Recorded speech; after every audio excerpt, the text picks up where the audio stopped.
The MVP, the most valuable player of 2018, who's it going to be? Well, first off, let's talk about this whole NBA awards show thing. What the hell is that? Half the time I forget that Westbrook won the MVP this previous season because no one watches the awards show that happens like months after the season has already ended. So go back to the thing where you give it to the guy in the first round, NBA. That one was way better. It's more memorable.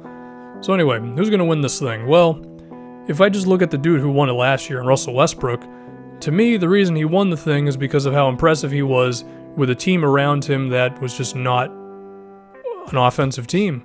Steven Adams is defense first. Oladipo is, well, he tries to be an offensive player. He's not really a number 2 guy. He's more of like a number 4 guy on a good team. Robertson's not offensive at all. And then that's just kind of how it was. I mean, you had Enes Kanter, but Enes Kanter sucks on defense. So the team around Westbrook just wasn't really that great. But because he was so insane in fourth quarters and he bailed him out of so many close ones, I remember one against the Nuggets, I remember one against the Celtics, which was ridiculous, where he hit like 2 straight impossible 3-pointers. I think it was justified that Westbrook won the thing, but now that he's got Carmelo Anthony and Paul George, 2 guys who are very good offensively, and I think could fit into him pretty well because they both have offensive or off-ball potential, I could see voters looking at that and saying, well, you got a little easier of a time now, Westbrook, so maybe we're not going to give it to you this time around, even if he'll still be great. And I do think he should still be in contention, I guess, because I think OKC is going to be really good, and I think he's going to have a great season. James Harden, I think I've been pretty consistent with this one, where I think Chris Paul is going to lead to Harden's assists going a bit down, but his scoring actually going potentially up. And I do think he will still have a higher usage rate than Chris Paul. And I think between the two of them, I could see CP3's overall numbers going down a little bit, maybe his efficiency actually going up, which is crazy to say because Chris Paul is already super efficient. But I don't think Harden's numbers are going to be affected enough negatively to where he wouldn't have a real shot at this thing. I mean, if Harden has a season where he puts up like 31 points a game and gets like 7 assists, then, I mean, that's an MVP case if you ask me. And maybe the voters are feeling a little something because Harden, he's been right in the conversation the past couple years and he hasn't won it. I don't know. I don't know any of them personally. I don't know how the hell they think of this stuff. Kawhi Leonard is definitely a candidate. Because, for one, the perception of LaMarcus Aldridge has just gone in the toilet. Everybody thinks the guy sucks. When I think he's still fine. He's a 16, 17-point scorer. He can hopefully keep progressing on his 3-point shot. That could be a real thing. But Kawhi is definitely going to be the dude shooting the ball the most on this team, probably handling the ball the most. And I think the one thing that could hold him back is his playmaking, which is the one thing I've always said, like, he's got to improve on, get more assists and that sort of thing. I think Kawhi could have a season where he's putting up his normal 25, 26 a game, being great defensively, and then getting, 4.5 assists a game. Not assuming a drastic improvement, but an improvement nonetheless on his playmaking. Still being a ball handler in the pick and roll and being in the low post and teams bringing double teams and then him hopefully recognizing where the open guy is, and that could lead to a couple more assists a game. Yeah, I think it's an avenue for his playmaking, making that improvement to where then he could be in a real consideration for the MVP. As far as Steph Curry and Kevin Durant, they do kind of balance each other out. It was the same thing I said in my leading scorer video where I said, they might both have great seasons, but they don't really step on each other's toes, and as a result, you don't get Curry averaging 30, you don't get Durant averaging 30. They both just average like 25, and the Warriors are great. But in terms of an MVP discussion, maybe they both lose out because of that one.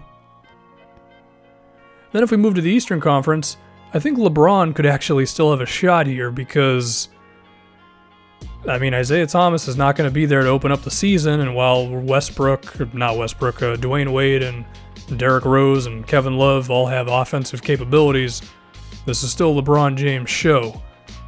But this is also regular season LeBron we're dealing with, and I don't know just where he's going to be from an effort level. Defensively might be the one that kind of holds him back because he waits a while to start really playing defense nowadays, and voters could care about that one.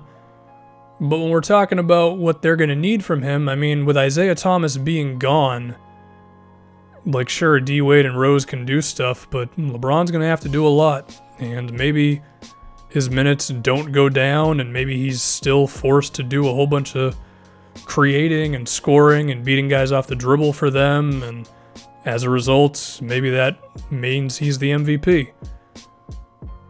There could also be a bit of voters pulling a Leonardo DiCaprio on us where they say, you know what, let's give it to the dude because he's LeBron James and he hasn't won it in a few seasons. Again, I don't know them personally, but these are rumors that I've heard where sometimes the voters kind of have this sort of mindset when it comes to the MVP stuff. Now, to counter everything I just said, the Cavaliers could go in the reverse and they could say, screw it, LeBron, you're going to play 30 minutes a game. You're going to play 67 games total, which probably takes them out of MVP contention, probably takes them out of contention for the 1 seed and makes them like the 3 seed, and they wouldn't really give a crap because then they would just blaze through the Eastern Conference to the NBA Finals. I think the other people in the East we could look at, maybe Kyrie Irving, honestly. Perfect case scenario is the Celtics win like high 50s and Kyrie just fits in so perfectly well, and he cares more about defense, and he averages like 7 assists to go along with, 29 points a game. Maybe it's in the realm of possibility. I would give him more of a chance of averaging more assists than I would him being like a step up on defense. That one is like a shadowy pick, but ultimately I wouldn't actually make that my prediction. Giannis, I just think the Bucks aren't good enough. The loss of Jabari offensively is going to hurt them. Their center options are either Greg Monroe, who's not good on defense, or Thon Maker, who's in his 2nd season. I just don't think Milwaukee's going to be good enough.